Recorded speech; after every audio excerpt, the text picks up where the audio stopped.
Namaste. Namaste. 720 out of 720യിലേക്ക് ഏവർക്കും സ്വാഗതം. മറ്റൊരു ഓണക്കാലം കൂടി ഇതാ കഴിയുന്നു. 2025 ഓണത്തിന് നാം ആരായിരിക്കണം, ഏത് കോളേജിലായിരിക്കണം നമ്മളുടെ പ്രവേശനം നേടേണ്ടത്, എവിടെയൊക്കെ ആയിരിക്കും നാം എത്തിപ്പെടുന്നത്? നമ്മുടെ ലക്ഷ്യം 2025 നീറ്റ് മെയ് 4-ാം തീയതി. എന്തൊക്കെയാണ് നാം തയ്യാറെടുക്കേണ്ടതെന്നുള്ളതാണ് നമ്മൾ ചർച്ച ചെയ്തുകൊണ്ടിരിക്കുന്നത്. വിദ്യാർത്ഥികളും രക്ഷിതാക്കളും നമ്മളേവരും ഒരുമിച്ച് ചേർന്ന് ഒരു 720യിലേക്കുള്ള യാത്ര. ടീച്ചർ, ഈ ഓണാവധി ഇപ്പം ഓണം കഴിഞ്ഞു, അതിൻ്റെ ഒരു ആലസ്യത്തിൽ നിന്ന് മാറി വീണ്ടും പരീക്ഷ വരുന്നു. ആദ്യത്തെ മോഡൽ എക്സാം, മുൻപ് റിപ്പീറ്റ് ചെയ്യാത്തവരല്ലേ, ലോങ് ടൈമിൽ ഇല്ലാത്തവരൊക്കെ ഒരു പക്ഷേ ആദ്യത്തെ മോഡൽ എക്സാം ആയിരിക്കും അവർ അറ്റൻഡ് ചെയ്യാൻ പോകുന്നത്. ഇതുവരെ അവർ ഓരോ ചാപ്റ്ററുള്ള ഒരു വീക്ക്ലി എക്സാമാണ് അറ്റൻഡ് ചെയ്തുകൊണ്ടിരുന്നത്. ഇതാ ഒരു മോഡൽ എക്സാം, ഒരു ഓണം മോഡൽ എക്സാം അവരുടെ മുമ്പിൽ നിൽക്കുന്നു. എങ്ങനെയാണ് അവരതിനെ നോക്കിക്കാണേണ്ടത്? ഒരുപക്ഷെ സാറ് പറഞ്ഞ പോലെ തന്നെ നമ്മൾ ഇൻഡിവിജ്വൽ ചാപ്റ്റേഴ്സ് എഴുതുന്നതും ക്യുമുലേറ്റീവായിട്ട് എക്സാം എഴുതുന്നതും തമ്മിൽ ഒരു വ്യത്യാസം ഉണ്ട്. അത് വളരെ കുറച്ച് ചാപ്റ്ററുകൾ മിക്സ് ചെയ്ത് വരുമ്പോൾ 2-3 ചാപ്റ്ററുകൾ കണക്ട് ചെയ്ത് വരുന്ന ക്വസ്റ്റ്യനുകൾ, അല്ലെങ്കിൽ നീറ്റ് പോലെ അത്രയും കണക്ട് ചെയ്ത് വരുന്ന ക്വസ്റ്റ്യൻസ് ഇപ്പോൾ ഇടാൻ പറ്റില്ല, കാരണം വളരെ കുറച്ച് ചാപ്റ്റേഴ്സേ ആയിട്ടുള്ളൂ. പക്ഷേ എങ്കിൽ പോലും ക്യുമുലേറ്റീവ് ആയിട്ട് വരുന്ന ചാപ്റ്റേഴ്സിൽ നിന്ന് ക്യുമുലേറ്റീവ് ആയിട്ട് എങ്ങനെ ക്വസ്റ്റ്യൻ വരാം, അല്ലെങ്കിൽ അങ്ങനെ ഒരു ക്വസ്റ്റ്യൻ വന്നാൽ എങ്ങനെയാണ് അറ്റൻഡ് ചെയ്യേണ്ടത്, അങ്ങനെയുള്ള കാര്യങ്ങളൊക്കെ ഏറ്റവും ബേസിക് ലെവലിൽ നിന്ന് പഠിക്കാനായിരിക്കും അവർ പഠിക്കണം. അതിന് വേണ്ടിയിട്ടാണ് ആദ്യത്തെ മോഡൽ എക്സാം നമ്മൾ കൊടുക്കുന്നത് തന്നെ. അപ്പോൾ ഓണത്തിന് വീട്ടിൽ പോകുമ്പോൾ നമ്മൾ എപ്പോഴും പറയുന്ന പോലെ ആഘോഷങ്ങൾ ഒക്കെ വേണം, പക്ഷേ അതിനെല്ലാം ഒരു ലിമിറ്റ് കൊടുത്ത് നമുക്ക് എന്താണോ ആയി തീരേണ്ടത്, നമ്മൾ എവിടെയാണോ എത്തേണ്ടത്, അത് കൃത്യമായിട്ട് മനസ്സിലാക്കാനുള്ള ഒരു അവസരം കൂടിയാണ്. നമുക്ക് ഒരുപാട് കാര്യങ്ങളിൽ പലതരത്തിലുള്ള ഡിസ്ട്രാക്ഷൻ, പലതരത്തിലുള്ള ടെംപ്റ്റേഷൻ ഒക്കെ വന്നാലും നമ്മളൊരു സെൽഫ് കൺട്രോൾ വേണം. ഒരുപക്ഷെ ഒരു ആഘോഷത്തിന് നമ്മൾ ആദ്യം കൊടുക്കേണ്ട ഒരു സെൽഫ് കൺട്രോൾ, അത് എവിടെയാണ്, അത് എങ്ങനെയാണ്, അത് നിങ്ങൾ എത്രത്തോളം കൃത്യമായിട്ട് കൊടുക്കുന്നു എന്നുള്ളത് നിങ്ങളുടെ മോഡൽ എക്സാമിൻ്റെ മാർക്കിൽ പ്രതിഫലിക്കുക തന്നെ ചെയ്യും. അപ്പോൾ ഇനി ഈ ഒരു വർഷം നിങ്ങളുടെ എല്ലാ ആക്ടിവിറ്റീസിനും ഒരു കൺട്രോൾ വേണം. അത് ആഘോഷമായാലും നിങ്ങളുടെ മറ്റ് എന്ത് കാര്യമായാലും അത് നിങ്ങൾ എത്രത്തോളം ഫലവത്തായിട്ട് മാറ്റുന്നു, അല്ലെങ്കിൽ എത്രത്തോളം ഫലവത്തായിട്ട് അത് നിങ്ങൾക്ക് ചെയ്യാൻ പറ്റും, അതിൻ്റെ ഒരു അനാലിസിസ് തന്നെയായിരിക്കും നമ്മുടെ മോഡൽ എക്സാം. തീർച്ചയായിട്ടും നമുക്ക് നീറ്റ് 2025 നോക്കുമ്പോൾ ഏറ്റവും ബേസായി നാം എവിടെയാണ് നിൽക്കുന്നതെന്നുള്ള ഒരു തിരിച്ചറിവാണ് ഈ ആദ്യത്തെ മോഡൽ എക്സാം. ഇതിൻ്റെ റാങ്ക് മാർക്കൊക്കെ അപ്രസക്തമാണെന്ന് നമുക്ക് രണ്ടുപേർക്കും അറിയാം. പക്ഷേ അതിനപ്പുറത്ത് ഇന്ത്യയിൽ ഏതാണ്ട് 25 ലക്ഷത്തോളം വിദ്യാർത്ഥികൾ പരീക്ഷ എഴുതുന്നു. നമുക്ക് മേടിക്കേണ്ട റാങ്കിനെ കുറിച്ചും മാർക്കിനെ കുറിച്ചും ഒക്കെ നമുക്ക് ധാരണയുമുണ്ട്, ലക്ഷ്യബോധവുമുണ്ട്. എവിടെ നിന്ന് നമ്മൾ എത്രത്തോളം ദൂരം യാത്ര ചെയ്യണമെന്നുള്ളതിൻ്റെ ഏറ്റവും ബേസായിട്ട് നിങ്ങൾക്ക് കണക്കാക്കാൻ സാധിക്കുന്ന ആദ്യത്തെ എക്സാമായിട്ട് നിങ്ങൾ ഈ ഓണം മോഡൽ എക്സാമിനെ കാണണം. ഇതിൽ ഫിസിക്സ്, കെമിസ്ട്രി, ബോട്ടണി, സുവോളജി നമ്മൾ ഒരു ഗ്രൂപ്പിൽ നിന്നൊക്കെ മാറി പല ഗ്രൂപ്പുകൾ ഒരുമിച്ച് ചേർന്നുള്ള ആദ്യത്തെ മോഡൽ എക്സാമുകൾ. പരീക്ഷ തീർച്ചയായിട്ടും പരീക്ഷ പേടി, അല്ലെങ്കിൽ പരീക്ഷ എങ്ങനെ നമ്മൾ അഭിമുഖീകരിക്കണമെന്നൊക്കെയുള്ള ബാലപാഠങ്ങളിലൂടെയാണ് നമ്മൾ കടന്നു പോകുന്നത്. ആ സമയത്ത് തന്നെ ഒരു മോഡൽ എക്സാം. അപ്പോൾ എങ്ങനെയാണ് ഇനി ഒരു 4-5 ദിവസം വെക്കേഷനുണ്ട്, അതിനുശേഷം തിങ്കളാഴ്ചയോടുകൂടിയാണ് മോഡൽ എക്സാം വരുന്നത്. അപ്പം ഇനിയൊരു പഠിത്തത്തിൻ്റെ രീതി, എത്രത്തോളം ദിവസം നമ്മൾ ഇതിനായിട്ട് പഠിക്കണം, കാരണം ഇപ്പോൾ ക്ലാസ്സുകളില്ല. അപ്പോൾ എത്രത്തോളം സമയം ഈ പരീക്ഷയ്ക്കായിട്ടൊന്ന് മാറ്റി വെക്കണം? മാക്സിമം എത്ര പറഞ്ഞാലും ഒരു 11-12 മണിക്കൂർ മിനിമം നമ്മൾ മാറ്റിവെച്ചേ പറ്റും. മിനിമം എന്നാണ് ഞാൻ പറഞ്ഞത്. അത് ഡിപ്പെൻസ് ഓൺ നിങ്ങൾക്ക്. ഇപ്പോൾ ഈ പറഞ്ഞ പോലെ മോഡൽ എക്സാമിന് വരുന്ന ടോപ്പിക്കുകൾ ചില കുട്ടികൾ അത്യാവശ്യം നന്നായിട്ട് തന്നെ നിങ്ങൾക്ക് കോൺസെപ്റ്റ് അറിയാമെന്നുള്ള ചാപ്റ്റർ ആണെങ്കിൽ ഇനി ചെയ്യേണ്ടത് അതിൻ്റെ ക്വസ്റ്റ്യനുകൾ ചെയ്ത് അത് ഒന്നുകൂടെ പ്രാക്ടീസ് ചെയ്യുക എന്നുള്ളതാണ്. അതല്ല കോൺസെപ്റ്റ് പഠിച്ചിട്ടില്ല, എനിക്കൊരു പകുതിയെ അറിയാവൂ എങ്കിൽ ഇനി ആ കോൺസെപ്റ്റ് പഠിച്ചെടുക്കാൻ മറ്റൊരു സമയം കണ്ടെത്തരുത്. മറിച്ച് ഈ ഒരു ഗ്യാപ്പിൽ തന്നെ, ഈ ഒരു ഗ്യാപ്പ് എന്ന് പറയുമ്പോൾ നിങ്ങളുടെ ഈ ഒരു വെക്കേഷൻ ടൈമിൽ തന്നെ ഓണം മോഡലിന് വരുന്നത് വരെയുള്ള പോർഷനുകൾ, അതിപ്പോൾ മോഡൽ എക്സാമിന് വരാത്ത ടോപ്പിക് ആണെങ്കിൽ കൂടി ഇതുവരെ ഈ ഒരു വെക്കേഷൻ നിങ്ങൾ പോകുന്നത് വരെ എന്തൊക്കെ പഠിച്ചിട്ടുണ്ടോ അത് പെൻഡിങ് ഇല്ലാതെ തന്നെ പഠിച്ചു തീർക്കാനുള്ള ഒരു സമയമായിട്ട് വേണം ഇതിനെ കണക്ക് കൂട്ടാൻ. അതിന് വേണ്ടിയിട്ട് ഇപ്പോൾ ഓരോരുത്തർക്കും നമുക്ക് കൃത്യമായിട്ട് പറയാൻ പറ്റില്ല. കാരണം ഓരോ കുട്ടികൾക്കും, ചില കുട്ടികൾ ഒരു 3 ചാപ്റ്റർ ഉണ്ടെങ്കിൽ ചിലർക്ക് ചിലപ്പോൾ 4 ആയിരിക്കും, ചിലർക്ക് 1 ചാപ്റ്റർ ആയിരിക്കും. അതിനനുസരിച്ച് ടോട്ടൽ നമ്പർ ഓഫ് ചാപ്റ്റേഴ്സ്, അത് ഓരോ ചാപ്റ്റേഴ്സും പഠിക്കാൻ നിങ്ങൾ എത്ര അവേഴ്സ് എടുക്കും, നിങ്ങളുടെ കയ്യിൽ എത്ര അവേഴ്സ് അവൈലബിൾ ആണ്. അത് അവൈലബിൾ ആണെന്ന് പറയുമ്പോൾ 24 അവേഴ്സും അവൈലബിൾ ആണ്. പക്ഷെ അത് നിങ്ങൾ എത്രത്തോളം നിങ്ങൾക്ക് യൂട്ടിലൈസ് ചെയ്യാൻ പറ്റും. നിങ്ങളുടെ സ്ലീപ്പ് അവേഴ്സ് അല്ലെങ്കിൽ വീട്ടിൽ നിൽക്കുമ്പോൾ ബാക്കിയുള്ള എന്തായാലും കുറച്ച് സമയം എക്സ്ട്രാ പോകും. അതെല്ലാം കഴിഞ്ഞിട്ട് എത്ര അവേഴ്സ് നിങ്ങൾക്ക് മാറ്റി വെക്കാൻ പറ്റും, അതിനനുസരിച്ച് കൃത്യമായിട്ട് നിങ്ങൾ ഇനിയാണെങ്കിൽ പോലും ഇനി ഒരു 7 ദിവസം എന്തായാലും ഉണ്ട്. അപ്പോൾ ആ ഒരു 7 ദിവസം എത്ര മണിക്കൂറുകളുണ്ട്, എനിക്ക് എത്ര ചാപ്റ്റേഴ്സ് പഠിച്ച് തീർക്കാനുണ്ടെന്നുള്ളൊരു ഒരു റോ കാൽക്കുലേഷൻ നിങ്ങൾ വെച്ചിട്ട് അതിനനുസരിച്ചൊരു പ്ലാനർ ഉണ്ടാക്കി വേണം മുന്നോട്ട് പോകാൻ. അല്ലെങ്കിലുള്ള പ്രോബ്ലം എന്ന് പറഞ്ഞാൽ നമുക്കിപ്പോൾ ഫിസിക്സ് ടഫ് ആണെങ്കിൽ നമ്മൾ ഡേ മുഴുവൻ ആ ഒരു ചാപ്റ്ററിന് വേണ്ടി ഇന്ന് ഫിസിക്സ് പഠിച്ചിട്ടേ കിടക്കും എന്ന് പറഞ്ഞ് ഇത് വെച്ചിങ്ങനെ ചെയ്തുകൊണ്ടിരിക്കും. കുറേ ആകുമ്പോൾ നമ്മുടെ ബ്രെയിനിന് തന്നെ മടുക്കും. പതുക്കെ ആ ഒരു ഇഫക്റ്റീവ്നെസ് കുറഞ്ഞു വരും. ആദ്യം നമ്മൾ ചെയ്ത അത്രയും സ്പീഡിൽ അല്ലെങ്കിൽ അതേ വേഗത്തിൽ നമുക്ക് കാൽക്കുലേറ്റ് ചെയ്യാൻ പറ്റില്ല. ബട്ട് സ്റ്റിൽ നമ്മൾ അയ്യോ ഫിസിക്സ് ഒരു ചാപ്റ്റർ എന്ന് പറഞ്ഞ് ഇങ്ങനെ പിടിച്ചുകൊണ്ടിരിക്കും. അതല്ല വേണ്ടത്. ആദ്യത്തെ 2 മണിക്കൂർ ഞാൻ ഫിസിക്സ് പഠിക്കും, അതിൽ ഇത്ര അവേഴ്സ് ഞാൻ ഇത്ര ചാപ്റ്റേഴ്സിൻ്റെ ഇത്ര കണ്ടന്റ് പഠിക്കും എന്നൊരു പ്ലാനർ ഉണ്ടാക്കി കഴിഞ്ഞാൽ നിങ്ങളത് ഡെഫിനറ്റ് ആയിട്ടും ഫോളോ ചെയ്ത് തന്നെ പോകണം. അതിനകത്ത് നമുക്ക് പിന്നെ ഒരു മാറ്റങ്ങൾ വരുത്താൻ, പിന്നെ നമുക്ക് ഒന്ന് പനി വന്നു അല്ലെങ്കിൽ ഒന്ന് അങ്ങോട്ട് മാറിയിരിക്കണം, ജസ്റ്റ് ആവാം. അങ്ങനെയുള്ള ചെറിയ മാറ്റങ്ങളല്ലാതെ ആ പ്രീ പ്ലാൻഡ് ആയിട്ടുള്ള ഒരു ഷെഡ്യൂളിനെ നിങ്ങൾ ഒരിക്കലും മാറ്റാതെ തന്നെ പഠിച്ചു പോകണം. അവിടെയാണ് ഞാൻ നേരത്തെ പറഞ്ഞത്, നമുക്ക് TV കാണുമ്പോൾ അല്ലെങ്കിൽ മൊബൈൽ ഉണ്ട് കയ്യിൽ, അല്ലെങ്കിൽ ഫ്രണ്ട്സ് ഉണ്ട്, അല്ലെങ്കിൽ അടുത്ത് വീട്ടിലേക്ക് പോകണം, അങ്ങനെ പലതരത്തിലുള്ള കാര്യങ്ങൾ നിങ്ങളുടെ മുന്നിലുണ്ട്. പക്ഷേ അവിടെ എല്ലാം നമ്മളൊരു സെൽഫ് കൺട്രോൾ വെച്ച് നമ്മുടെ അവേഴ്സിനെ കൃത്യമായിട്ട് വിഭജിച്ച് നമുക്ക് എത്രയാണോ പഠിച്ചു തീർക്കാനുള്ളത് അതിന് മറ്റൊരവസ്ഥയിലേക്ക് മാറ്റേണ്ട. കാരണം അടുത്തൊരു അവസരം എന്ന് പറയുന്നത് ക്രിസ്മസ് ആണ്. അപ്പം നമുക്ക് ഈ ഒരു സെപ്റ്റംബർ മുതൽ നമ്മൾ നവംബർ വരെ പഠിപ്പിക്കുന്ന ടോപ്പിക്സിൽ വീണ്ടും പെൻഡിങ് വരാം. അപ്പോഴും നിങ്ങൾക്ക് അത് പഠിക്കാനുള്ള സമയമാണ് ക്രിസ്മസ് വെക്കേഷൻ. സോ ഓരോ വെക്കേഷനും നമ്മൾ പെൻഡിങ് പഠിക്കാൻ വേണ്ടി മാറ്റി വെക്കുമ്പോൾ ഒരു വെക്കേഷന് മുന്നേ തീർക്കേണ്ട ടോപ്പിക് ഒരിക്കലും അടുത്ത വെക്കേഷനിൽ വീണ്ടും പഠിക്കേണ്ടി വരരുത്. അതിന് ഉള്ള സമയമായിട്ട് തന്നെ വേണം നിങ്ങൾ ഈ ഒരു സമയത്തെ കണക്ക് കൂട്ടാൻ. തീർച്ചയായിട്ടും. കാരണം ബാക്ക്ലോഗ്സ് ആണ് നിങ്ങൾക്ക് ജനുവരിയിൽ വരാൻ പോകുന്ന ഏറ്റവും വലിയൊരു പ്രശ്നമായിട്ട് ഇതുവരെയുള്ള വിദ്യാർത്ഥികൾ പറഞ്ഞിരിക്കുന്നത്. കാരണം ജനുവരിയിൽ നമ്മൾ ഫുൾ ടോപ്പിക്കുകൾ മോഡൽ എക്സാമുകളായിട്ട് യൂണിറ്റ് എക്സാമുകളും കമ്പൈൻഡ് മോഡൽ എക്സാമുകളും ഒക്കെ വരുമ്പം ഇനിയും ഞാൻ ചില ചാപ്റ്ററുകളെങ്കിലും പഠിച്ച് തീരാനുണ്ട് എന്ന് പറയുന്നത് ഒരു സ്ഥിരം പല്ലവിയാണ്. അത് നമുക്ക് ഒഴിവാക്കാം. ഇപ്പോഴേ അതിന് ധാരാളം സമയമുണ്ട്. വളരെ കുറച്ച് ചാപ്റ്ററുകളെ ആയിട്ടുള്ളൂ. അതുകൊണ്ട് ഒരു കാരണവശാലും ടോപ്പിക് മിച്ചം വരാതെ നോക്കുക എന്നുള്ളതാണ് ആദ്യം ചെയ്യേണ്ടത്.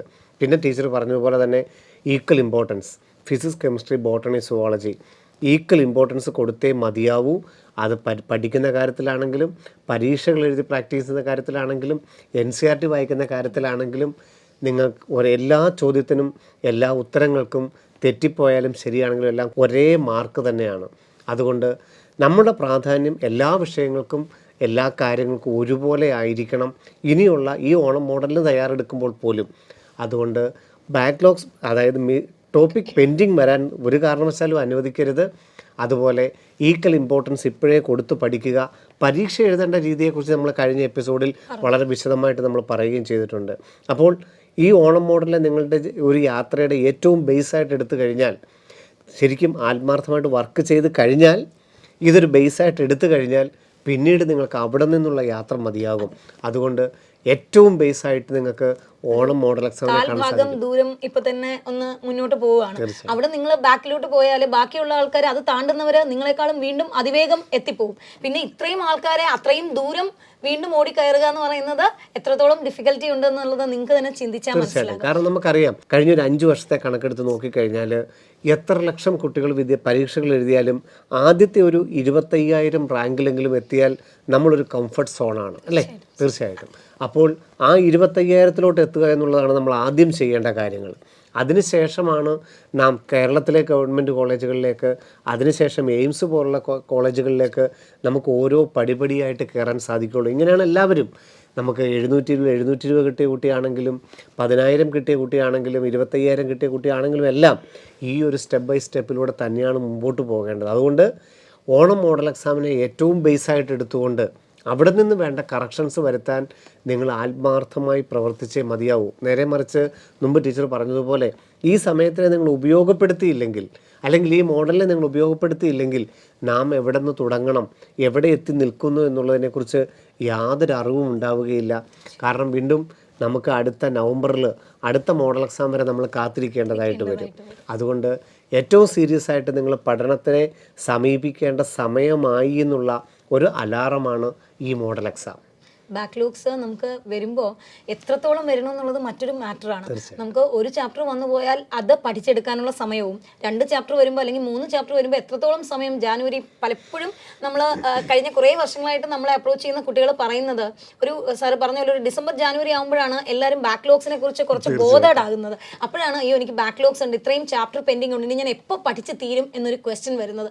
ശരിക്കും അത് ചിന്തിക്കാനുള്ള സമയം എന്ന് പറയുന്നത് ആദ്യം മുതലുള്ള ഈ ഒരു പീരീഡാണ്. ഇതാണ് നിങ്ങളുടെ ആദ്യത്തെ വെക്കേഷൻ. ബ്രില്യൻറ്റ് സ്റ്റഡി സെന്ററിൽ വന്നിട്ട് നിങ്ങൾക്ക് ആദ്യം കിട്ടുന്ന ഒരു ഫ്യൂ ഡേയ്സ് ആണ്. ആ ദിവസങ്ങൾ എങ്ങനെയാണോ നിങ്ങൾ വിനിയോഗിക്കുന്നത് അതിനനുസരിച്ച് നിങ്ങൾക്ക് അടുത്ത വെക്കേഷൻ വരുമ്പോൾ കുറച്ചുകൂടെ അപ്രോപ്രിയേറ്റ് ആയിട്ട്, അല്ലെങ്കിൽ ഇപ്പം നിങ്ങൾ എന്തൊക്കെ തെറ്റ് വരുത്തിയോ അതെല്ലാം കൂടി ഒന്ന് മോഡിഫൈ ചെയ്തിട്ട് വേണം അടുത്ത വെക്കേഷന് നമ്മൾ പോകാൻ. ഇതെല്ലാം കൂടി പെൻഡിങ് ഇട്ട് കഴിഞ്ഞാൽ നമ്പർ ഓഫ് ചാപ്റ്റേഴ്സ് അല്ലെങ്കിൽ നമ്പർ ഓഫ് കണ്ടന്റ്സ് കൂടിക്കഴിഞ്ഞാൽ അതിനനുസരിച്ച് വേറൊരു പ്രോബ്ലം വരാൻ പോകുന്നത്, നിങ്ങൾ ഡിസംബർ അല്ലെങ്കിൽ ജാനുവരി ആകുമ്പോൾ എല്ലാം തിയറി തീർത്ത് വെച്ചിരുന്നാൽ പിന്നെ നിങ്ങൾക്ക് പ്രാക്ടീസിനുള്ള സമയമാണ്.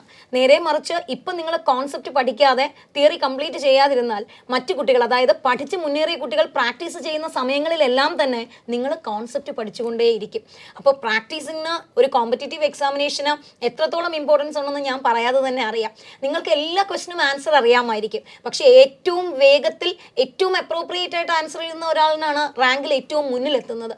അതിന് നിങ്ങളെ സഹായിക്കുന്നത് പ്രാക്ടീസാണ്. അപ്പോൾ ജാനുവരി അല്ലെങ്കിൽ ഫെബ്രുവരി തൊട്ട് തുടങ്ങുന്ന മോഡൽ എക്സാം കൃത്യമായി പ്രാക്ടീസ് ചെയ്ത് പോകണമെങ്കിൽ അവിടെ നമുക്ക് ജസ്റ്റ് റിവിഷൻ ആൻഡ് പ്രാക്ടീസ് മാത്രമേ ഉള്ളൂ. അവിടെ ഒരു കോൺസെപ്റ്റ് സ്റ്റഡിക്ക് നമ്മൾ സമയം വെക്കാൻ പാടില്ല. അവിടെ കോൺസെപ്റ്റ് സ്റ്റഡിക്ക് സമയം വെക്കരുതെന്ന് പറയുമ്പോൾ അത് തുടങ്ങുന്നതിന് മുൻപ് തന്നെ കോൺസെപ്റ്റുകളെല്ലാം നമ്മുടെ കയ്യിലുണ്ടായിരിക്കണം. ആ സമയത്ത് നമ്മൾ മറന്നു പോകുമോ എന്ന് സംശയമുള്ള കാര്യങ്ങൾ ഒന്നുകൂടെ ഒന്ന് റിഹേഴ്സൽ, നമ്മൾ ഒന്ന് റിവൈസ് ചെയ്തെടുക്കുക, വീണ്ടും വീണ്ടും പ്രാക്ടീസ് ചെയ്ത് അത് മനസ്സിൽ ഉറപ്പിക്കുക, നമ്മുടെ വേഗം കൂട്ടി ആൻസറുകളിലേക്ക് പെട്ടെന്ന് ചെന്നെത്തുക. ഇതൊക്കെയാണ് ജാനുവരിക്ക് ശേഷം നിങ്ങൾ നോക്കേണ്ടത്. അതുവരെയുള്ള സമയത്ത് നമുക്ക് കോൺസെപ്റ്റ് പഠിക്കുക എന്നുള്ളത് മാത്രമേ ഉള്ളൂ. സോ ഈ ഒരു സമയം നിങ്ങൾക്ക് ഇപ്പോൾ കിട്ടുന്ന ഓരോ വെക്കേഷൻസും ഓരോ സൺഡേയ്സും നിങ്ങൾക്ക് കിട്ടുന്ന ഓരോ ഹോളിഡേയ്സും നിങ്ങളൊരു ആഡഡ് അഡ്വാൻറ്റേജ് ആണ്. നിങ്ങൾക്കൊരു എക്സ്ട്രാ അവേഴ്സ് നിങ്ങൾക്ക് കിട്ടുവാണ് ഫോർ സ്റ്റഡിങ് ദ കോൺസെപ്റ്റ്. അത് ഏറ്റവും നന്നായിട്ട് യൂട്ടിലൈസ് ചെയ്യുന്ന ഒരാളായിരിക്കും ഏറ്റവും വേഗത്തിൽ മുന്നേറാൻ പോകുന്നത്. അതുപോലെ തന്നെ ഇപ്പം NCERT ബയോളജി, ബോട്ടണി, സുവോളജിയുടെ കാര്യം എടുത്തു കഴിഞ്ഞാൽ എനിക്ക് തോന്നുന്നു നമ്മളെപ്പോഴും പറയാറുള്ള പോലെ ഏകദേശം ഒരു നീറ്റ് എക്സാം കഴിയുമ്പോഴേക്കും ഒരു 20-25 പ്രാവശ്യമെങ്കിലും NCERT നമ്മൾ വായിച്ച് തീർക്കണം എന്ന് പറഞ്ഞു കാണും.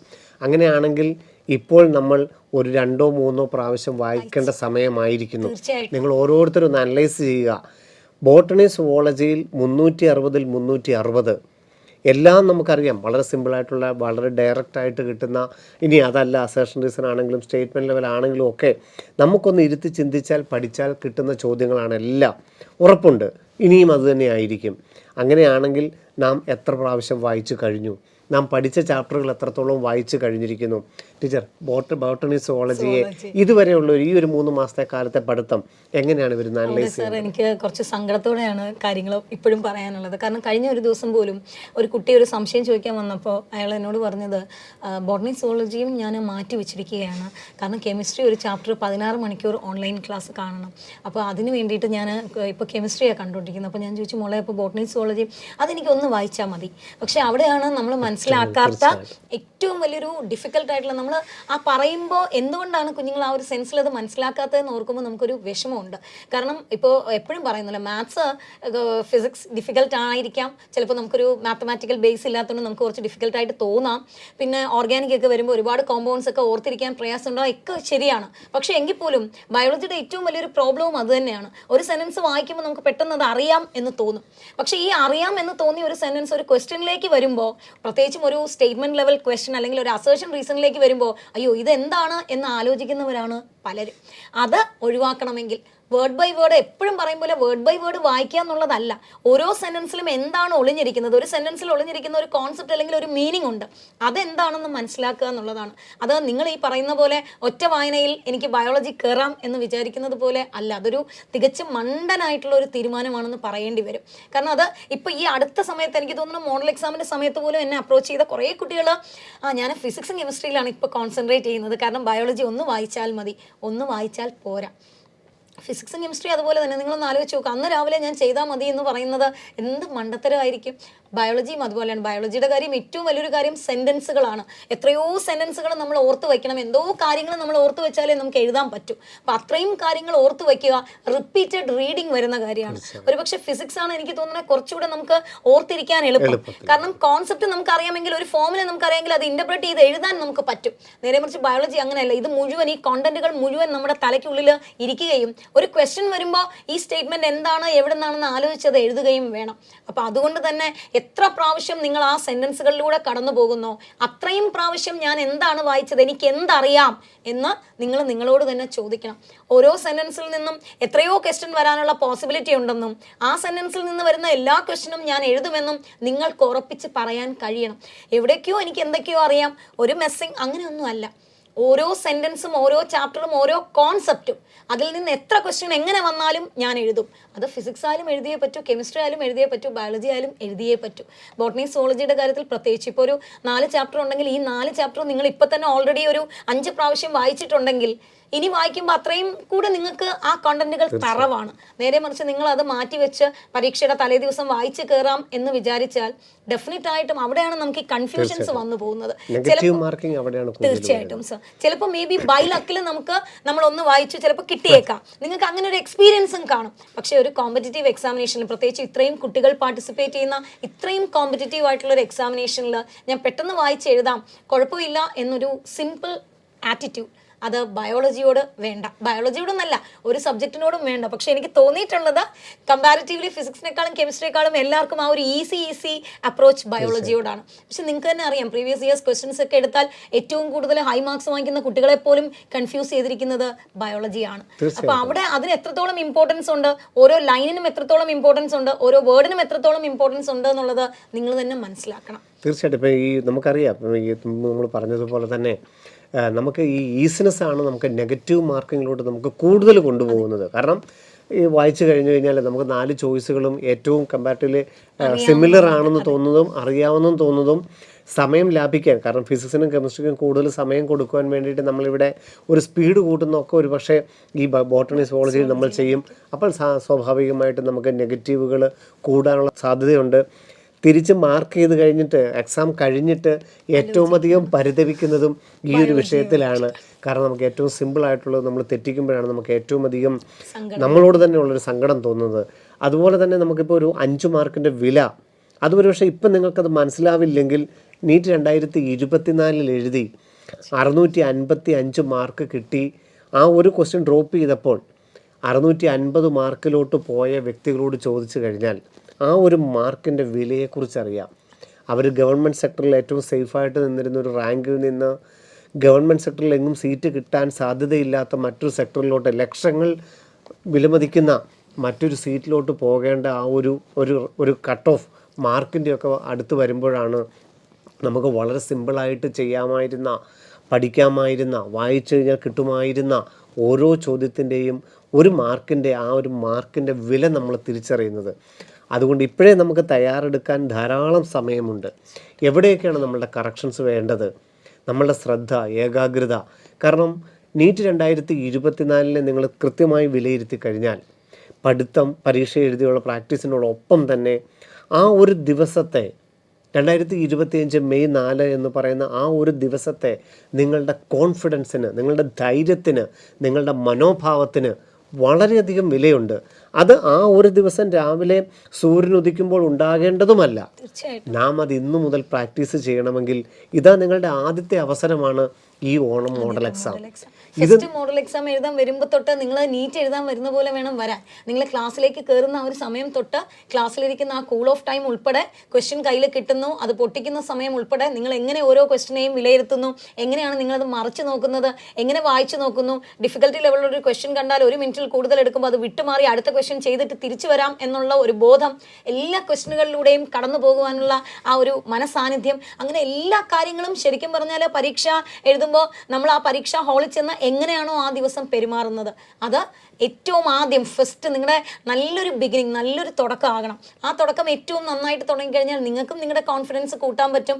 മാത്രമല്ല അത് നിങ്ങൾക്ക് ഇപ്പം ഞാൻ പറയുന്നത് എത്രത്തോളം മനസ്സിലാകും എന്ന് എനിക്കറിയില്ല. പക്ഷേ എങ്കിൽ പോലും നിങ്ങൾ മുന്നോട്ട് പോയി പരീക്ഷ എഴുതി പ്രാക്ടീസ് ചെയ്യുമ്പോൾ നിങ്ങൾക്ക് മനസ്സിലാവും ഞങ്ങൾ ഈ പറയുന്ന ഓരോ കാര്യങ്ങളും നിങ്ങളുടെ കോൺഫിഡൻസ് ലെവൽ, നിങ്ങളുടെ ആ ഒരു സമയത്തെ എക്സാം, ആ ഒരു ഡേ, അതിന് നിങ്ങൾക്ക് എത്രത്തോളം അത് സഹായിക്കും എന്ന് അന്ന് നിങ്ങൾക്ക് മനസ്സിലാകും. അതുകൊണ്ട് തന്നെ നിങ്ങൾ ഈ ഓണം എക്സാമിന് റെഡി ആയിട്ട് വരുമ്പോൾ മാനസികമായിട്ടും ശാരീരികമായിട്ടും കൃത്യമായിട്ട് നിങ്ങൾ എങ്ങനെയാണോ നീറ്റ് പരീക്ഷയ്ക്ക് പോകുന്നത് അതേ തയ്യാറെടുപ്പോടു കൂടി വേണം വരാൻ. ഇത് ഓണം എക്സാം അല്ലേ, മോഡൽ എക്സാം അല്ലേ, കുഴപ്പമില്ല. ആ ഒരു ആറ്റിറ്റ്യൂഡ് നിങ്ങൾ മാറ്റി വെക്കണം. ഏറ്റവും സീരിയസ് ആയിട്ട് വേണം പരീക്ഷയെ അപ്രോച്ച് ചെയ്യാൻ. എന്ന് പറഞ്ഞ് കുറച്ച് മാർക്ക് കുറഞ്ഞു എന്ന് വിചാരിച്ച് അഡ്മിഷൻ കിട്ടില്ലെന്നോ നിങ്ങൾ താഴെ പോകുന്നോ ഒന്നും അല്ല ഞങ്ങൾ പറയുന്നത്. പക്ഷേ എങ്കിലും നിങ്ങൾ ഓരോ പരീക്ഷയോടും കാണിക്കുന്ന നിങ്ങളുടെ അപ്രോച്ച്, ആ അപ്രോച്ച് ആയിരിക്കും ആ പരീക്ഷ നിങ്ങൾക്ക് എത്രത്തോളം ഈസി ആകും അല്ലെങ്കിൽ എത്രത്തോളം ഹാർഡ് ആകും എന്ന് തീരുമാനിക്കുന്നത്. സോ നിങ്ങളുടെ അപ്രോച്ച് മാറ്റാൻ നിങ്ങളെ കൊണ്ടേ പറ്റൂ. അത് ഏറ്റവും നന്നായിട്ട് അപ്രോച്ച് ചെയ്യൂ, റിസൾട്ടും ഏറ്റവും നന്നായിട്ട് തന്നെ കിട്ടും. തീർച്ചയായിട്ടും നമുക്ക് കറക്റ്റ് ചെയ്യേണ്ട മേഖലകളെ കുറിച്ചൊക്കെ ഉള്ളൊരു തിരിച്ചറിവ്, ഏതൊക്കെ കാര്യങ്ങളിലായിരിക്കും നാം കറക്റ്റ് ചെയ്യേണ്ടത്, ക്വസ്റ്റ്യൻ പേപ്പർ വായിക്കുന്ന കാര്യത്തിലായിരിക്കാം, അതിനെ നമ്മളൊന്ന് അനലൈസ് ചെയ്യുന്ന കാര്യത്തിലായിരിക്കാം, ഈവൻ നമ്മൾ ആൻസർ മാർക്ക് ചെയ്യുന്ന കാര്യത്തിലായിരിക്കാം, അല്ലെങ്കിൽ ആ എക്സാമിനർ നമ്മളോടുള്ള അപ്രോച്ചിൽ നമ്മൾ എങ്ങനെ തിരിച്ച് അയാളുടെ ഒരു റിയാക്ഷൻ ഇങ്ങനെ കൊടുക്കുന്നു, ഓരോ കാര്യങ്ങളിലും എവിടെയൊക്കെ നാം കറക്റ്റ് ചെയ്യേണ്ടതുണ്ട്, എങ്ങനെയാണ് നാം ആ ഒരു 3 മണിക്കൂറും 20 മിനിറ്റും ഏറ്റവും എഫക്റ്റീവായിട്ട് ഉപയോഗിക്കേണ്ടത്, ഏത് കാര്യത്തിലായിരിക്കണം, നെഗറ്റീവ് മാർക്കിംഗ് ആണോ, ഓരോ ചോദ്യത്തിനും കൊടുക്കുന്ന സമയത്തിൻ്റെ കാര്യത്തിലാണോ, അല്ലെങ്കിൽ ഇപ്പോൾ പലരും കണ്ടിട്ടുണ്ട് 3 മണിക്കൂർ 20 മിനിറ്റിൻ്റെ എക്സാം 2 മണിക്കൂറിലെ 2 മണിക്കൂർ 20 മിനിറ്റ് കൊണ്ട് എഴുതിയിട്ട് 720 600 മാർക്കുമായിട്ട് എക്സാം ടഫായിരുന്നു, അല്ലെങ്കിൽ ഫിസിക്സ് ടഫായിരുന്നു, അല്ലെങ്കിൽ കെമിസ്ട്രി ടഫായിരുന്നു. നോക്കൂ, 3 മണിക്കൂറും 20 മിനിറ്റിൻ്റെ ക്വസ്റ്റ്യൻ എഴുതി തീർന്നത് 2 മണിക്കൂർ 20 മിനിറ്റ് അല്ലെ 2.5 മണിക്കൂർ കൊണ്ട് ഒരു എക്സാം എഴുതി തീർത്തു. എവിടെയൊക്കെയോ ആ ഒരു ചോദ്യങ്ങൾക്ക് 1 മിനിറ്റ് കൊടുക്കേണ്ടതുണ്ടായിരുന്നു, അത് കൊടുത്തില്ല. ചില ക്വസ്റ്റ്യങ്ങൾ ചിലപ്പോൾ കൂടുതൽ സമയം കൊടുത്തിരിക്കാം. പക്ഷേ എഫക്റ്റീവായിട്ട് നമുക്ക് 2025 മെയ് 4 പോകുമ്പോൾ അവിടെയൊക്കെ നമുക്ക് ധാരാളം കറക്ഷൻസ് വരുത്താനുണ്ട്. ഇതിനെ ഒന്ന് തിരിച്ചറിയുക. അങ്ങനെ തിരിച്ചറിയണമെങ്കിൽ നമുക്ക് ഈ വരുന്ന എക്സാം മുതൽ ഏറ്റവും സീരിയസ് ആയിട്ട് ഇതാണ് നമ്മളുടെ നീറ്റ് എക്സാം, എവിടെയൊക്കെയാണ് ഞാൻ കറക്റ്റ് ചെയ്യേണ്ടത്, എൻ്റെ ആറ്റിറ്റ്യൂഡ് എന്താണ്, എൻ്റെ ഇതിനോടുള്ള ഒരു അറ്റാക്കിംഗ് മനോഭാവം. കാരണം നമുക്ക് ഈ നെഗറ്റീവ് മാർക്കിങ്ങിനെയൊക്കെ നമ്മൾ പറഞ്ഞാലും അതിനെ ഒന്നും നാം പേടിക്കേണ്ട സമയമല്ലിപ്പോൾ. കാരണം ഇത് സെപ്റ്റംബർ ആയിട്ടേ ഉള്ളൂ. ഇനിയും ധാരാളം സമയം വിവിധ മേഖലകളൊക്കെ കറക്റ്റ് ചെയ്യാനായിട്ടുണ്ട്. അപ്പം ഒരു ചോദ്യത്തെ അറ്റാക്ക് ചെയ്യാൻ എത്രത്തോളമുള്ള ശക്തി നമുക്ക് ഉണ്ടാക്കിയെടുക്കണം. തീർച്ചയായിട്ടും ഒന്നാമത്തെ ഘടകം പഠിക്കുക എന്നുള്ളത് തന്നെയാണ്. പിന്നീടാണത് പരീക്ഷ എഴുതി പ്രാക്ടീസ് ചെയ്യുക. പിന്നെ നമ്മളുടെ ആരോഗ്യവും നമ്മളുടെ ഏകാഗ്രതയും ഒക്കെ അവിടെ നമുക്ക് അനുകൂല ഘടകങ്ങളായി വരികയും ചെയ്യും. ഇവിടെയൊക്കെ നമുക്ക് നമ്മളെ ഒന്ന് വിലയിരുത്താനുള്ള സമയമായിട്ട് മാത്രം, റാങ്കിനോ മാർക്കിനോ ഒക്കെ അതിനൊക്കെ അപ്പുറത്ത് നമ്മളെ ഒന്ന് വിലയിരുത്താനുള്ള സമയമായിട്ട് ഈ ആദ്യത്തെ മോഡൽ എക്സാമുകൾ നിങ്ങളെ കാണണം. അങ്ങനെയെങ്കിൽ ഇനിയും ഈ മോഡൽ എക്സാമിനാണെങ്കിലും 4-5 ദിവസങ്ങൾ ഇനിയും മിച്ചമുണ്ട്. അപ്പം നമുക്ക് കറക്റ്റ് ചെയ്യേണ്ട കാര്യങ്ങൾ, ഇപ്പം നമ്മൾ ഇതുവരെ പഠിച്ച കാര്യങ്ങളെ, ഇപ്പോൾ ഇവർക്ക് ഫുഡ് നോട്ടുണ്ട്, ഷോർട്ട് നോട്ടുണ്ട്, വീക്കിലി എക്സാം നടന്ന ക്വസ്റ്റ്യൻ, ഇതെല്ലാം ഒന്നും കൂടെ കടന്നു പോകേണ്ടതില്ലേ? തീർച്ചയായിട്ടും എല്ലാം കടന്നു പോകേണ്ടതാണ്. ആദ്യം കോൺസെപ്റ്റ് ഓക്കെ ആണ്, എനിക്ക് കോൺസെപ്റ്റ് അറിയാമെന്നുണ്ടെങ്കിൽ നിങ്ങൾക്ക് തന്നെ വർക്ക് ബുക്കോ അല്ലെങ്കിൽ നമ്മുടെ തന്നെ ഒരു മെറ്റീരിയൽ എടുത്ത് നിങ്ങളൊന്ന് ചെയ്ത് നോക്കൂ. ചെയ്ത് നോക്കുമ്പോൾ തന്നെ നിങ്ങൾക്ക് മനസ്സിലാവും ഒരു ക്വസ്റ്റ്യൻ എനിക്ക് ചെയ്യാൻ പറ്റുന്നില്ലെങ്കിൽ, ഇല്ല എനിക്ക് ആ കോൺസെപ്റ്റ് പഠിച്ചിട്ടില്ല. അവിടെ നിങ്ങൾ വീണ്ടും ആ കോൺസെപ്റ്റ് ഉറപ്പിച്ചിട്ട് വേറെയും ഒരു കാര്യം കേട്ടോ, ക്വസ്റ്റ്യൻ ചെയ്യുമ്പോൾ ആ ക്വസ്റ്റ്യൻ നിർത്തി വെച്ചിട്ട് കോൺസെപ്റ്റ് ഉറപ്പിക്കാനല്ല ഞാൻ പറഞ്ഞത്. ക്വസ്റ്റ്യൻ ചെയ്യുമ്പോൾ ഇപ്പോൾ നിങ്ങൾ 60 മിനിറ്റ് എടുത്ത് 60 ക്വസ്റ്റ്യൻ ആണ് ചെയ്യുന്നതെങ്കിൽ ആ 60 ക്വസ്റ്റ്യനും ചെയ്ത് വെച്ചതിന് ശേഷം മാത്രം തെറ്റിയ ക്വസ്റ്റ്യൻ എന്താണ്, എനിക്ക് ആ കോൺസെപ്റ്റ് അറിഞ്ഞുകൊണ്ടെങ്കിൽ അത് പഠിച്ച് തന്നെ പോകണം. നിങ്ങൾക്ക് ഒരുപാട് ഓപ്പർച്യൂണിറ്റീസ് ആണ്. ഈ ലേണിംഗ് ആപ്പിൽ വീഡിയോസ് ഉണ്ട്, നിങ്ങൾക്ക് ബ്രൗസേഴ്സിൻ്റെ ഉണ്ട്, ഡൗട്ട് ക്ലിയറൻസ് ഉണ്ട്, എന്ത് വേണേലും നിങ്ങൾക്ക് യൂട്ടിലൈസ് ചെയ്യാൻ പറ്റും. അപ്പോൾ ഒരു സിസ്റ്റം നിങ്ങൾക്ക് വേണ്ടി റെഡി ആയിട്ടിരിക്കുവാണ്. അത് മാക്സിമം യൂട്ടിലൈസ് ചെയ്യുക എന്നുള്ളതാണ് ഏറ്റവും ഇമ്പോർട്ടൻ്റ് ആയിട്ടുള്ള അടുത്ത കാര്യം. അപ്പോൾ നിങ്ങൾക്കൊരു വീഡിയോയിൽ അല്ലെങ്കിൽ ഒരു ക്വസ്റ്റിന് തന്നെ ഡൗട്ട് വന്നാൽ കുഴപ്പമില്ല ഞാനിത് ചെയ്ത് പഠിക്കാം എന്നല്ല. അപ്പോൾ ആ കൺസേൺഡ് ആയിട്ടുള്ള വീഡിയോ കണ്ടത് എങ്ങനെയാണ് ചെയ്യേണ്ടതെന്ന് അന്ന് തന്നെ പഠിച്ചിട്ട് വേണം അടുത്ത ക്വസ്റ്റ്യനിലേക്ക് പോകാൻ. അല്ലാന്നുണ്ടെങ്കിൽ ഒരു പ്രൊഫസറിനെ അപ്രോച്ച് ചെയ്ത് നിങ്ങൾ ആ കോൺസെപ്റ്റ് കൃത്യമായി മനസ്സിലാക്കി അതെന്താണ്, ഓക്കെ ഞാൻ ഓക്കെ ആണ്, കംഫർട്ടബിൾ ആണ് എന്ന് തോന്നിക്കഴിഞ്ഞാൽ അതേ പാറ്റേണിൽ വരുന്ന 2-3 ക്വസ്റ്റ്യൻസ് ഒന്ന് ചെയ്തു നോക്കൂ. അവിടെയും ഞാൻ ഓക്കെ ആണ്, എനിക്ക് പ്രശ്നമൊന്നും ഇല്ല എന്ന് നിങ്ങൾ ഉറപ്പിച്ചാൽ നിങ്ങൾക്ക് അടുത്ത ടോപ്പിക്കിലേക്ക് പോകാം. അപ്പോൾ ഏറ്റവും നന്നായിട്ട് ഓരോ ടോപ്പിക്കിനെയും മനസ്സിലാക്കുക എന്നുള്ളതാണ് ഏറ്റവും ഇമ്പോർട്ടൻറ്റ്. മാത്രമല്ല എനിക്ക് തോന്നുന്നു നീറ്റ് പരീക്ഷയാവുമ്പോൾ ഇത്രയും ടോപ്പിക്സ് ഇല്ലേ, 83ഓളം ചാപ്റ്റേഴ്സ്, ഇത് ഇത്രയും എൻ്റെ മനസ്സിലിരിക്കുമോ, ഞാൻ എന്ത് ചെയ്യും എന്ന് പേടിയോടെ ചോദിച്ചിട്ട് പോയ പല കുട്ടികളും ഉണ്ട് മോഡൽ എക്സാമിന് മുന്നേ. അവരോട് എനിക്ക് പറയാനുള്ള ഒരു കാര്യം, നിങ്ങൾ ഇപ്പോൾ കുറച്ച് ചാപ്റ്റേഴ്സേ ഉള്ളൂ എങ്കിൽ പോലും ആ ചാപ്റ്റേഴ്സിലെ കണ്ടന്റുകൾ ഒരുമിച്ച് ഓർത്തെടുത്ത് ലിങ്ക് ചെയ്ത് പരീക്ഷ എഴുതാൻ പോവുകയാണ്. ആ ലിങ്കിങ്ങിൽ നിങ്ങൾക്കത് ചെയ്യാൻ പറ്റുമെങ്കിൽ ഉറപ്പായിട്ടും എല്ലാ ചാപ്റ്റേഴ്സ് വരുമ്പോഴും കോൺസെപ്റ്റ് ക്ലിയർ ആണെങ്കിൽ ഡെഫിനറ്റ് ആയിട്ടും നിങ്ങൾക്കത് ചെയ്യാൻ പറ്റും. അവിടെ അത് ഉറപ്പിക്കാനാണ് ഞങ്ങൾ നിങ്ങളോട് പറഞ്ഞുകൊണ്ടിരിക്കുന്നത്. ഇപ്പോൾ കോൺസെപ്റ്റ് ക്ലിയർ ആക്കൂ, പിന്നെ മോഡൽ എക്സാമിൻ്റെ സമയത്ത് നമുക്ക് എന്തെങ്കിലും ഒരു കുറവുണ്ടെങ്കിൽ അത് ഓർത്തെടുക്കാം. കാരണം നമ്മൾ ഡെഫിനറ്റ് ആയിട്ടും ഇത്രയും ചാപ്റ്റേഴ്സ് വരുമ്പോൾ എവിടെയെങ്കിലുമൊക്കെ ഒരു മറവി വരാനുള്ള സാധ്യതയുണ്ട്. അത് ഓവർകം ചെയ്യാനാണ് ജാനുവരി തൊട്ടുള്ള സമയം നമ്മളിത് ചെയ്ത് പ്രാക്ടീസ് ചെയ്യുന്നത്. ആ സമയത്ത് പ്രാക്ടീസ് ചെയ്യണമെങ്കിൽ ഈ സമയത്ത് പഠിച്ചാലല്ലേ പറ്റൂ. സോ ഈ സമയത്ത് പഠിക്കുക എന്നുള്ളത് ഏറ്റവും ഇമ്പോർട്ടൻറ്റ്. നമ്മൾ ഈ പറഞ്ഞ കാര്യങ്ങളെല്ലാം നോക്കി നിങ്ങൾ ഏറ്റവും നന്നായിട്ട് പഠിക്കുക, മാനസികമായിട്ടും ശാരീരികമായിട്ടും നമ്മുടെ മോഡൽ എക്സാമിന് തയ്യാറെടുക്കുക, ഏറ്റവും ഹാപ്പി ആയിട്ട് തിരിച്ചു. അതുപോലെ ഈ ഡൗട്ട് ക്ലിയറൻസിൻ്റെ കാര്യവും ഈ ലേണിംഗ് ആപ്പിൻ്റെ കാര്യം പറയുമ്പോൾ ഒരു കുട്ടികളുടെ കൂടുതൽ ടെൻഡൻസി ജസ്റ്റ് ക്വസ്റ്റ്യൻ ഒന്ന് നോക്കുന്നു, അറിയാൻ മേലെങ്കിൽ അപ്പോൾ തന്നെ അത് ഈ ലേണിംഗ് ആപ്പിൻ്റെ ഡൗട്ട് ക്ലിയറൻസിൽ ഇടുന്നു. ഒരു സെറ്റ് ഓഫ് ക്വസ്റ്റ്യൻസ്, ഇപ്പം ഒരു പേജിനകത്ത് 1 to 10 ക്വസ്റ്റ്യൻ ആണെങ്കിൽ ആ മുഴുവൻ ക്വസ്റ്റ്യനും അതേപടി സ്കാൻ ചെയ്ത് അപ്ലോഡ് ചെയ്യുന്നു. അതായത് എത്ര പ്രാവശ്യം ചെയ്ത് നോക്കി ഒന്ന് ഒരിക്കൽ പോലും കിട്ടുന്നില്ലെങ്കിലല്ലേ അത് ഡൗട്ട് ക്ലിയറൻസിൽ വരേണ്ടത്. ശരിക്കും നിങ്ങൾ ചെയ്യേണ്ടത് അതാണ്. നമുക്കിപ്പോൾ എല്ലാം ഈസിയാണ്. നമ്മുടെ കയ്യിൽ ഈ പറയുന്ന പോലെ ഡിജിറ്റൽ ഡിവൈസിന്റെ ഏറ്റവും വലിയൊരു നെഗറ്റീവും അത് തന്നെയാണ്. നമുക്കൊരു കാര്യത്തിന് ആൻസർ അറിയില്ലെങ്കിൽ അപ്പം തന്നെ നമ്മൾ ഗൂഗിൾ ചെയ്യുന്നു, അല്ലെങ്കിൽ ഇപ്പം നിങ്ങൾക്ക് ഗൂഗിൾ ചെയ്യാൻ പറ്റാത്തതുകൊണ്ട് നിങ്ങൾ നേരെ ഇ ലേണിംഗ് അപ്ലോഡ് ഇടുന്നു, സാറുമാർ അപ്പം തന്നെ ഡൗട്ട് ക്ലിയർ ചെയ്യുന്നു, നിങ്ങൾക്ക് എത്തുന്നു. അല്ലാതെ ഒരു പ്രോബ്ലവും ഞാൻ അതുപോലെ തന്നെ കാണുന്നുണ്ട്. ഇപ്പോൾ ഒരുപാട് ഡൗട്ട് ചോദിച്ചു വരുന്നത് കുറ്റം എന്നല്ല, പക്ഷേ എങ്കിലും ഒരു പ്രോബ്ലം കിട്ടിയില്ലെങ്കിൽ ഓൺ സ്പോട്ടിൽ നമ്മൾ പ്രൊഫസേഴ്സിനെ അപ്രോച്ച് ചെയ്ത് പ്രൊഫസേഴ്സിനെ കൊണ്ട് പറയിപ്പിക്കുകയാണ്. അവിടെ നിങ്ങൾ അതല്ല ചെയ്യേണ്ടത്. കോൺസെപ്റ്റ് പഠിക്കുമ്പോൾ നിങ്ങൾ ആ തിയറി ഇപ്പോൾ ഒരു ഫോമുല അപ്ലൈ ചെയ്യുന്നു അല്ലെങ്കിൽ ഇന്റർപ്രറ്റ് ചെയ്യുന്നു, എനിക്കത് പറ്റുന്നില്ലെങ്കിൽ നിങ്ങൾ ആ പഠിച്ച തിയറി ഒന്നുകൂടെ വായിച്ചു നോക്കി അവിടെ പഠിച്ച കോൺസെപ്റ്റ് ഒന്നുകൂടെ ക്ലിയർ ആക്കി അതിന് വേണമെങ്കിൽ വീഡിയോ ക്ലാസ്സുകൾ കാണാം. വീഡിയോ ആ സൊല്യൂഷൻ അല്ല ഞാൻ പറഞ്ഞ വീഡിയോ ക്ലാസ്സുകൾ കണ്ട് ആ കോൺസെപ്റ്റ് ഉറപ്പിച്ച് ഞാൻ ചിന്തിച്ചത് ശരിയാണോ എന്ന് ആലോചിച്ചിട്ട് സെൽഫായിട്ട് ഒന്നുകൂടെ ഒന്ന് ചെയ്തു നോക്കൂ. സെൽഫായിട്ട് ചെയ്തു നോക്കുമ്പോൾ ചിലപ്പോൾ നിങ്ങൾ പഠിക്കുമ്പോൾ സമയം എടുക്കും, സാരമില്ല. പഠിക്കുമ്പോൾ സമയം എടുത്തേ നമുക്ക് ചെയ്യാൻ പറ്റൂ. സമയം എടുത്ത് തന്നെ അത് പഠിച്ച് നിങ്ങൾക്ക് ഓക്കെയാണ്. ഒരു കാരണവശാലും അത് നിങ്ങളെ കൊണ്ട് പറ്റുന്നില്ലെങ്കിൽ നമുക്ക് ഓടിപ്പോയി ഇ ലേണിംഗ് ആപ്പിൽ ടൈപ്പ് ചെയ്തിടുകയോ അല്ലെങ്കിൽ നമുക്ക് പ്രൊഫസേഴ്സിനെ അപ്രോച്ച് ചെയ്യുകയോ ചെയ്യാം. നമ്മുടെ ഭാഗത്തു നിന്ന് ഒരു തരത്തിലുള്ള ശ്രമങ്ങളും ഇല്ലാതെ ഒരു ക്വസ്റ്റ്യൻ കണ്ട ഉടനെ ഓക്കെ ഇത് നമുക്ക് ചിന്തിക്കാൻ, നമ്മുടെ ബ്രെയിനിന് ചിന്തിക്കാനും ഇൻ്റർപ്രറ്റ് ചെയ്യാനും അനലൈസ് ചെയ്യാനും ഒരു സമയം നിങ്ങൾ കൊടുക്കണം. അത് മറിച്ചുടനെ എടുത്ത് നമുക്കിപ്പോൾ ഈ പറയുന്ന പോലെ അവൈലബിലിറ്റീസ് ഒരുപാടുണ്ട്, നമുക്ക് യൂട്ടിലൈസ് ചെയ്യാൻ ഒരുപാട് സിസ്റ്റം ഉണ്ട്. എല്ലാ സിസ്റ്റവും നിങ്ങൾക്ക് യൂട്ടിലൈസ് ചെയ്യാൻ വേണ്ടിയിട്ടുള്ളത് തന്നെയാണ്. പക്ഷെ അവിടെ നിങ്ങളുടെ ഭാഗത്തു നിന്ന് ഒരു 75% ശ്രമം ആദ്യം ഉണ്ടാകണം. നിങ്ങൾക്കത് സെൽഫായിട്ട് എത്രത്തോളം ഓരോ പ്രോബ്ലത്തിനെയും ഓരോ ക്വസ്റ്റിനെയും ഇവാലുവേറ്റ് ചെയ്യാനും അതിനെ അനലൈസ് ചെയ്യാനും അതിനേക്ക് ആൻസറിലേക്ക് എത്താനും നിങ്ങൾക്ക് പറ്റുന്നില്ല എന്ന് 100% നിങ്ങൾക്ക് ബോധ്യമുണ്ടെങ്കിൽ മാത്രമേ നിങ്ങൾ ആ ക്വസ്റ്റ്യൻ പോസ്റ്റ് ചെയ്യാവൂ. കാരണം അത് പോസ്റ്റ് ചെയ്യുന്നതുകൊണ്ട് ഞങ്ങൾക്ക് ആൻസർ പറയുന്നത് കൊണ്ടോ നിങ്ങളെ ഗൈഡ് ചെയ്യുന്നത് കൊണ്ടോ ഒരു ബുദ്ധിമുട്ടുമില്ല. പക്ഷെ ഞങ്ങൾ ഈ പറഞ്ഞു തരുമ്പോൾ അവിടെയും ഒരു കാണാതെ പഠിക്കുക എന്ന് പറയുന്ന ഒരു ടെൻഡൻസി വന്നു പോകും.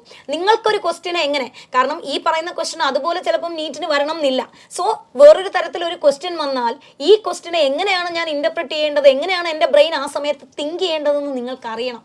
അതുവരെ ഞങ്ങളിങ്ങനെ സ്പൂൺ ഫീഡിങ് പോലെ കൃത്യമായിട്ട് നിങ്ങളെ ഫീഡ് ചെയ്തുകൊണ്ടിരുന്നാൽ അങ്ങനെ ഒരു ക്വസ്റ്റ്യൻ കാണുമ്പോൾ നിങ്ങൾക്ക് സ്വയം അതിനെ അനാലിസിസ് നടത്താനോ അല്ലെങ്കിൽ ഇവാലുവേറ്റ് ചെയ്യാനോ റിസൾട്ടിലേക്ക് വരാനോ പറ്റില്ല. സോ നിങ്ങൾ ആ ഒരു ടെൻഡൻസി ഉണ്ടാക്കിയെടുത്തേ പറ്റൂ. ഓരോ ക്വസ്റ്റ്യൻ കാണുമ്പോഴും ഇത് ഞാൻ എങ്ങനെയാണ് ചെയ്യേണ്ടത്, എന്ത് രീതിയിലാണ് ഞാൻ അപ്രോച്ച് ചെയ്യേണ്ടത്, എന്താണ് ഞാൻ ഇവിടെ അപ്ലൈ ചെയ്യേണ്ടതെന്ന് ചിന്തിക്കാനുള്ളൊരു പവർ മാക്സിമം നിങ്ങൾ ചിന്തിച്ചു, മാക്സിമം നിങ്ങൾ ശ്രമിച്ചു, പറ്റുന്നില്ല, okay, go for E learning app അല്ലെങ്കിൽ പ്രൊഫസേഴ്സ്. നിങ്ങൾക്ക് ഒരുപാട് ഓപ്ഷൻസ് ഉണ്ട്, അത് യൂട്ടിലൈസ് ചെയ്യാം. പക്ഷേ അതുവരെ ഞാൻ നേരത്തെ പറഞ്ഞതുപോലെ ഞാൻ എത്ര ഇന്റർപ്രറ്റ് ചെയ്തിട്ടും ഞാൻ എത്ര ഇവാലുവേറ്റ് ചെയ്തിട്ടും എന്നെ കൊണ്ടത് പറ്റുന്നില്ല എന്ന് ഉറപ്പുള്ളപ്പം വേണം പോകാൻ. അല്ലെങ്കിൽ ഈ പറയുന്ന പോലെ ബ്രെയിനിന് ആ ഒരു ടെൻഡൻസി കുറഞ്ഞു പോകും. അത് പരീക്ഷാ സമയത്തും നിങ്ങൾക്ക് ചെറുതായിട്ടെങ്കിലും ബുദ്ധിമുട്ടുകൾ ഉണ്ടാക്കും. സോ നിങ്ങൾക്ക് ചെയ്യാനുള്ളതെല്ലാം നിങ്ങൾ 100% ചെയ്യും. നിങ്ങളുടെ ഭാഗത്തുനിന്ന് 100% ചെയ്താൽ മതി.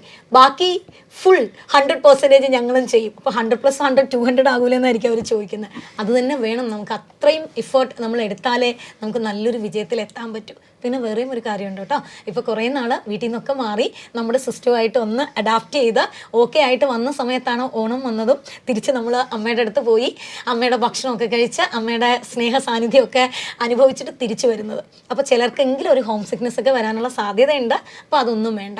നമ്മൾ ഈ പറയുന്ന പോലെ അടുത്ത വർഷം നിങ്ങൾ ഓണം ആഘോഷിക്കാൻ എവിടെ നിന്നാണ് എത്തിച്ചേരേണ്ടതെന്ന് നിങ്ങളാണ് തീരുമാനിക്കേണ്ടത്. അത് കൃത്യമായിട്ട് തീരുമാനിക്കുക.